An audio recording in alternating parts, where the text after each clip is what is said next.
Në Maliq organizohet edicioni I parë I Panairit në Kolanec. Bashkia Maliq dhe Ministria e Kulturës kanë organizuar edicionin e parë të festës së fshatit Kolanec, një nismë për të promovuar trashëgimin kulturore të zonës, kulinarin dhe artin.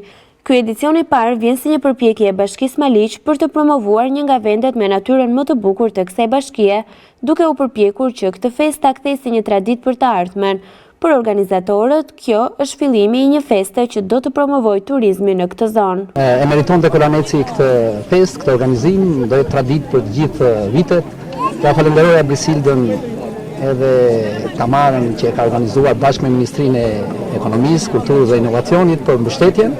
Patjetër Bashkia Maliq ka të suportin e vetë, për të cilën patjetër do kemi mbështetje edhe në Kolanec, por edhe në fshatra të tjerë për isi të tilla.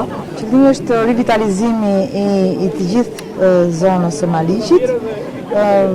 Kjo është gjë kryesore, sidomos për pjesën malore të Bashkisë Maliq, është Kolaneci dhe pjesa tjetër e Gorës, sepse Kolaneci është fillimi I Gorës. Por mendoj që tani Kolaneci nuk do flas më me luftën dhe me të shkuarën, që edhe aty ka qenë gjithmonë pozicionuar në krahun e dur të luftës, por do flas me turizmin. Edhe do jetë një vend turistik bashkëkohor. Për banorët e zonës, kulinaria e pasur dhe tradita që ka Kolaneci vjen për të promovuar të gjitha vlerat dhe për ta kthyer në një vend turistik. Ky është Panairi I parë. Edhe të gjithë ky fshat është ngritur në këmbë për ta shijuar dhe për ta gëzuar këtë ditë të sotme.